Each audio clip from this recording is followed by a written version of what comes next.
Do you know that your favorite winter drink could actually help your blood sugar instead of wrecking it? Stay with me because one common mistake turns hot chocolate into a liquid dessert bomb. We talk a lot about cutting sugar for better health, but let's be real.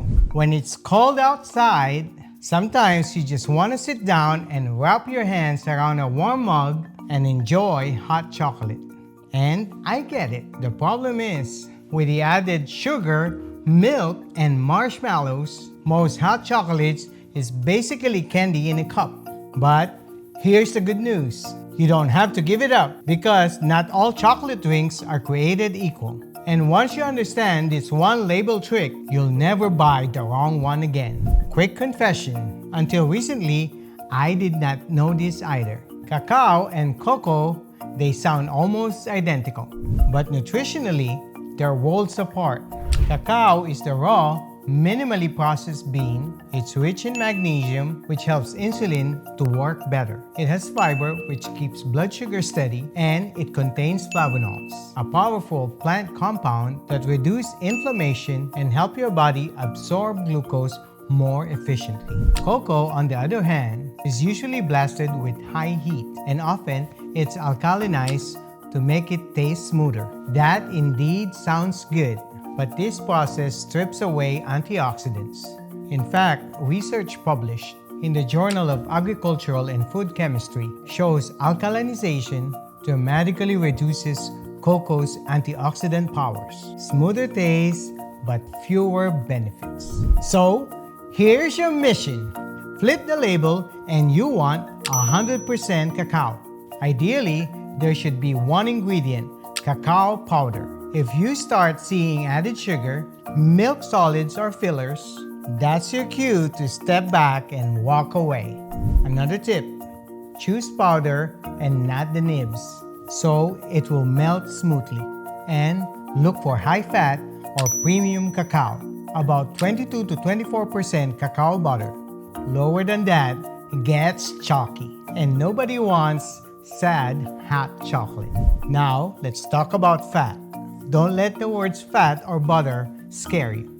These actually slow carb absorption, and it reduces blood sugar spikes. Whenever possible, go organic. Less pesticides and more power. If you like your hot chocolate creamy, my personal pick is unsweetened organic soy milk. It has 8 grams of protein per cup. It has about half the calories of cow's milk, and it only has about a quarter of the carbohydrates. Same protein, but less glucose impact. Now, I know soy milk scares people. There was a time it scared me too. Older studies suggested soy might affect estrogen, but those studies were later found to be inconclusive. And when you look at large modern trials, there's no significant hormone change in men and women. Now, this is where most people mess things up. Sugar.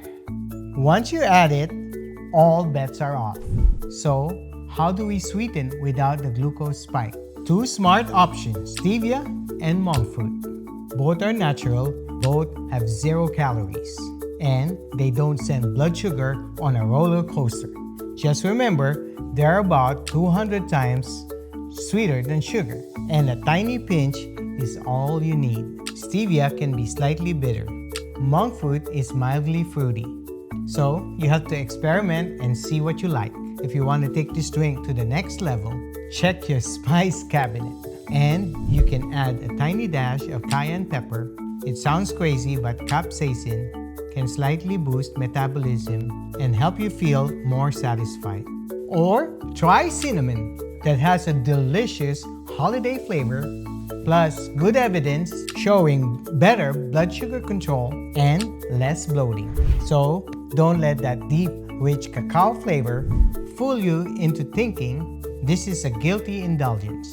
That taste comes from compounds called theobromine, which may actually reduce cravings. So no, this drink won't land you in Santa's naughty list. This winter, you don't have to miss out. You just need a few smart upgrades. Grab your favorite mug and try Dr. Hanz healthy hot chocolate.